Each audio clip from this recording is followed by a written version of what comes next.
warning here. I don't know what it said. It's important because um, he's the first example. He is the first example. He's the first model of love. And you say, how can a man be the first example, the first model of love? Well, what does a man do to even get a woman? To even attract a woman? To get why is a woman even interested in a man? Now let me tell you something. I know they look good. At least my husband does. No, all men look great. Hey, a man is different than a woman. Let's just leave it at that. So a man is attracted to a woman, and the first thing a man does is model love.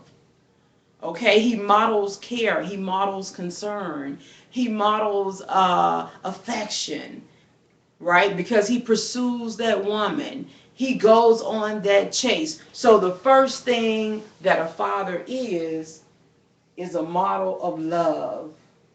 You know why? Because he presents to that woman love in flowers, candy. He romances her, takes her to the movies, out to dinner. They may go out and dance. They hang out. He listens to her, she listens to him. He woos her, captivates her, brings her into his world, makes her promises.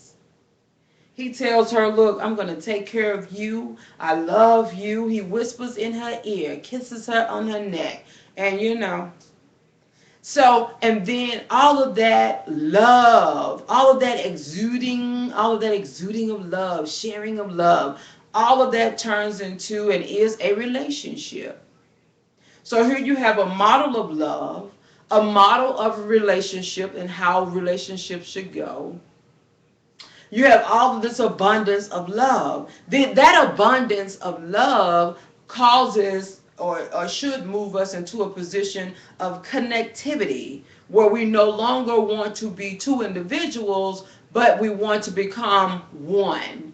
That one that you want to become, where you find yourself inseparable, where you find yourself, I'm dreaming about him at night. I'm thinking about him. That's my boo. I'm dreaming about her at night. I'm thinking about her. That's my woman. Then that connection, that connectivity, that force that causes you not to be able to be apart from each other. You want to be joined at the hip. You want to be joined in your thoughts. You want to be joined. You want to be joined. You want to be joined. That causes marriage, or at least it should. So this is why I'm taking us back to the basics. When you have that type of attraction, when you have those types of thoughts and those types of feelings, it should naturally move you into a place where you want to be connected with that person. Not only will you want to be connected with that person, but anatomically, okay? I'm throwing up, this is why gay don't work. Anatomically, you are able to connect. A male and a female body is like a puzzle, two pieces of a puzzle. If you've ever done a puzzle, you know you have to have the two correct pieces in order for it to work. If you don't have the two pieces that work together, if the pieces go like this, and I try to put the pieces like that, that doesn't really work. If the pieces go like this, and I try to put the pieces like that, that doesn't work. So God already kind of put the markers out there, and he said, look, this is going to be pretty easy for you human beings to figure out.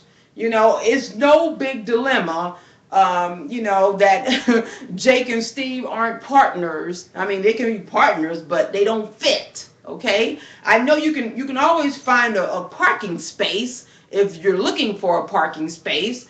But if you park a SUV in a compact area, you're going to have trouble. So, So God made the perfect puzzle piece, the perfect fit. So, and any person who's ever had sex or been married or looked at a anatomy book, that women and men are made two different ways, but they're made perfectly to join together. So when you have that type of connectivity, when you have that type of firepower going on, when all that love is being exemplified, the romance is going, then you're going to have to, you can't resist. You want to connect with that person. That connection leads to marriage. So fathers are the first examples of love. They're exuding love. They're showing love. They're giving love. Of course, the child is not even in the picture yet because he hasn't been born yet, because they haven't even gotten married yet. So now they get married.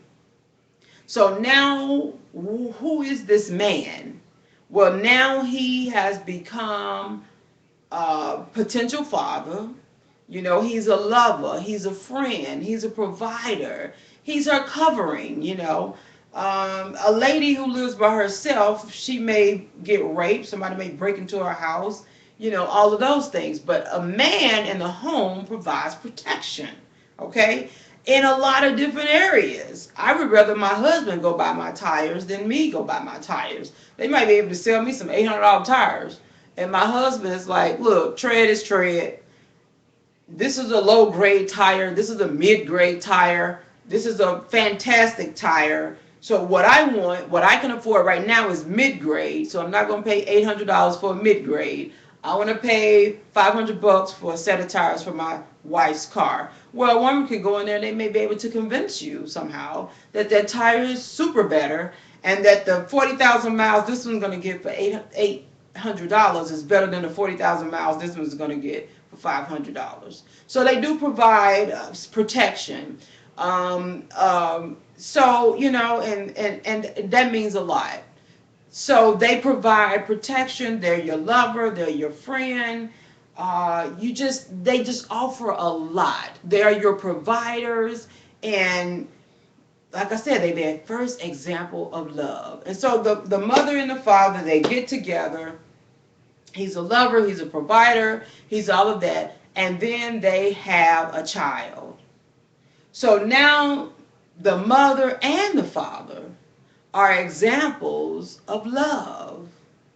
The child, from the child's view, he's going to see an